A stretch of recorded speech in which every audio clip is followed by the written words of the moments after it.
Hey there, Dangar Stu here.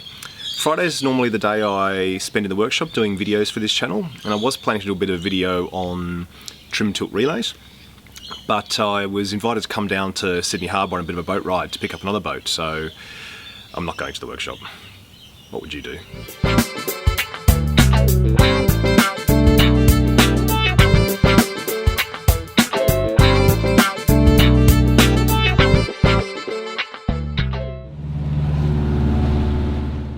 The day started when Dave met us with his trawler on Arn's Wharf. We loaded up a bit of water, a bit of supplies, a few beers maybe, and then pretty quickly got underway.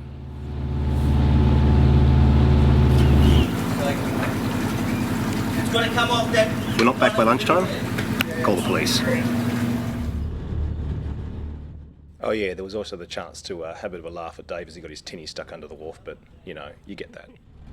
Nicely done. See ya.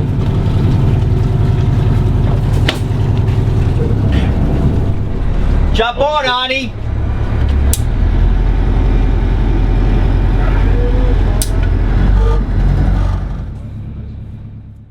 We got everything squared away pretty quickly and then just sort of settled into a pretty relaxing journey out the river. From Dangar you just sort of head a little bit south first to get round Juno Point, and then once you're there you head east and you're almost to the ocean. It's not that far, about 3 miles from the ocean to the island. Once you're out the heads you just turn south to go down to Sydney. It's about 20 nautical miles, so you can make it there and back in a day, but our plan was to spend the night in Watson's Bay before coming home tomorrow. We've just come out the Hawkesbury River now, rounded Barrenjoey Head, past the lighthouse, heading down to Sydney Harbour now, probably about 3 hours down there, doing about 6 knots at the moment, so pretty cruisy. Second beer o'clock. Is this where you keep the safety equipment? Yeah. You up for one? Yeah. Well, this certainly beats sitting in the workshop. I really don't know the first thing about fishing though. Apparently this is the tension. You now know everything I know. Apparently when the tip of the rod's jiggling around, you know the lure's swimming properly. I have no idea how you make that happen though. I'm thinking of starting a fishing channel with everything I've learned. Actually, I've learnt one other thing. If you're going to have a really big fishing trawler, at least install the rod holders. At one stage Dave was alone at the wheel, so I took the opportunity to ask him a few questions about the boat, how he came to own it, what he thinks of it, what made him choose it, you know, that kind of thing. So how did you get onto this boat in Melbourne then?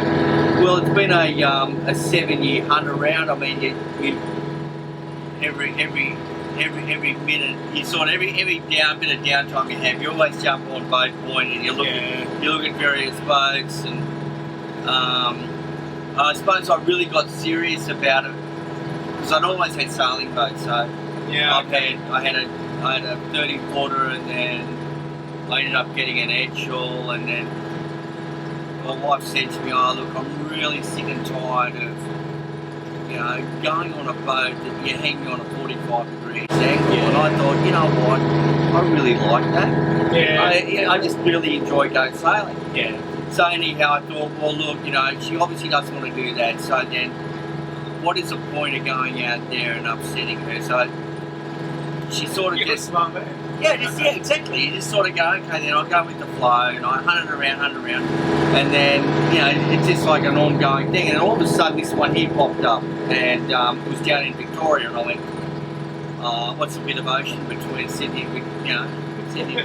Let's go. So It's not a toll road. yeah, so we ended up, we jumped on the plane, flew down to Melbourne, drove down to look at the boat, and the boat was great. I mean, you just, when you see a boat pull up, you see it sitting in the water, and you jump on board, and you have all those smells of water and shit like that. This here was really dry. So then we took it over. We took it over to Geelong, so we're right up the top end. That when we pulled it out, and we spent 8 hours going over from bow to stern. mean, it's a Detroit diesel we're running. It's an 892. Two-stroke? Two-stroke. And everyone gets really nancy about, they're really expensive to run. But like any motor, if you drive it the way the motor's meant to be running, and we run this at about 1270 RPMs, and we get about 13, 14 litres an hour out of it, which is really good. Yeah. I mean, you open the taps up on it, and you'd probably burn 30 or 40 litres an hour. But you've got to look Find at that sweet spot. Yeah, you find the sweet spot. And I think that for me, it's been to find this boat here. It's taken me literally years. Yeah. It's not something that Yes, I woke up one Saturday morning and go, you know what, I'm going to buy myself a 38-ton trawler. It was sort of looking at, okay, then what do we want to do with the boat? Where do we want to go to in the boat? Yeah. We've got a big family and we've got it set up now. We can sleep 10 on it. And, built 75. 75. You did loads of work to it recently. Yeah, look, we did a cabin refit on it. Yep. And it is expensive, but once again, you sort of look at buying a holiday house for $500,000, or you buy a Riviera for 400,000, or a Grand Banks, or if you're going into that style of boat. Yeah. I mean, you're paying huge amounts of money. Yeah. These are cheap to get into. Yeah. What'd you make this one? This one here was 60. And we've spent a few dollars on the refit, but it's not over the top. But you know what? Provided you're using it, provided the families enjoy it, get your value out of it. I mean, look, I'm only just looking after it for the next bloke. Yeah, right. So it's funny. So when Judith on the island was looking to buy a boat, she was asking a lot of people what sort of boat I should buy. She said almost no one asked me, "What do you want it for?" Exactly. It's the obvious first question, isn't it? It's like, look, do you want to commute every day? Do you want to go out on sunny days? And I know that this is not everybody's cup of tea. I know this is not, and it scares a lot of people. They go, I hear what he's saying, but it just scares me. It's a big boat. Well, the one thing with timber boats is, the thing that if I give anyone any advice is, don't buy old. I mean, like this is 1975. Right, but don't buy 40s. No, I wouldn't be buying 40s. I mean, unless I've got a friend of mine who I went and had a look at his boat. Now he bought an old naval munitions boat. Yeah. And as he said, it cost him a house in Lilyfield. Is that one of the concrete ones? Or? No. It's actually a timber boat. Timber boat. Yeah, beautiful. Right. I thought it was a naval work boat. Beautiful boat. I mean, everything's hydraulic. I mean, it's just it's 4 years. He's ripped it right back to raw timber. He ripped the decks off it. I mean, but he's a shipwright himself. Yeah. And he's in a good position. He's in a position to do it. It's like being a doctor. If you're a doctor, is. Don't worry, if your bloke breaks down, Hans here. Yeah, that's right. Well, I've got you here too, Stewie. Thanks, mate. Yeah.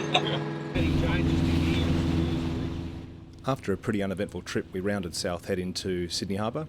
Watson's Bay is pretty much the nearest bay to South Head, so it was a pretty short trip in.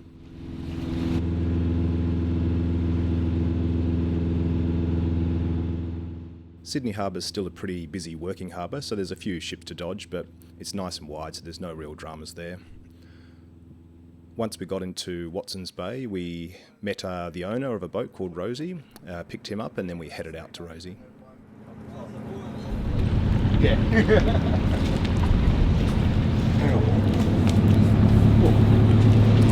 Right, I've got it. I'll jump on. Right, 1, 2, 3. Jump You're on. Right. Pop through. Nice work, Ali. Well done. The reason we've come down the coast today is actually to pick up this boat I'm sitting on now, which is called Rosie. It's a boat that Arnie's buying. Arnie's the guy I work in the workshop with. You haven't really met him yet, he's a bit camera shy, but we'll get past that. So the plan is to take this boat now to wherever the trawler we came down on is anchoring, spend the night in Sydney Harbour, and then take both boats back up the coast in the morning.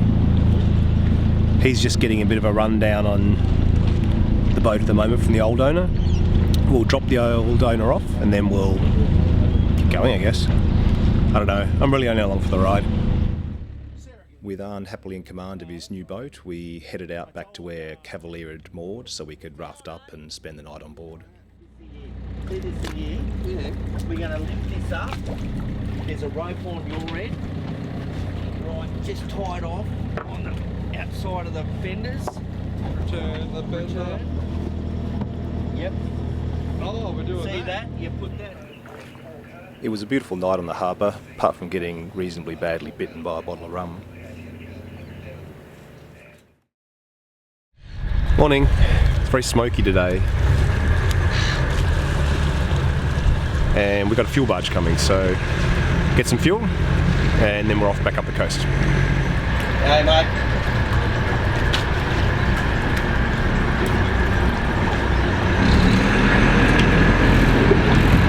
So Dave, what's sea conditions? Foggy. Foggy soft. Is it fog or is it smoke? It's bush. I think you fuck all fuel coming down. I'll put a tape on it. Oh, right. That's fucking moved.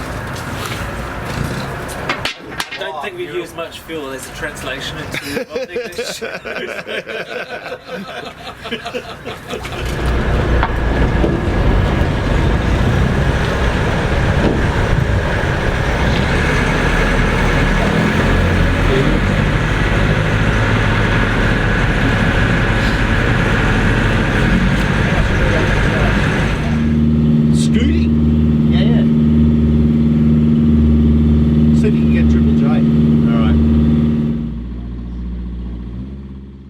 Once Cavalier was fueled up, I jumped on Rosie with Arne and the two boats started heading up the coast again.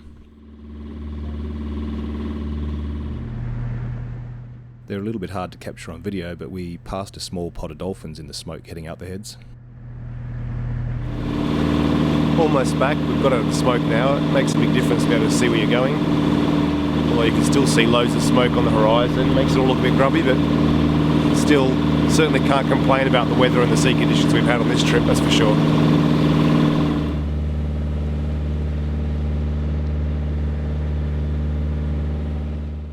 We eventually got back up the coast to Palm Beach, which is the last beach before the Hawkesbury River starts, and then you turn around Barrenjoey Head and start heading upstream.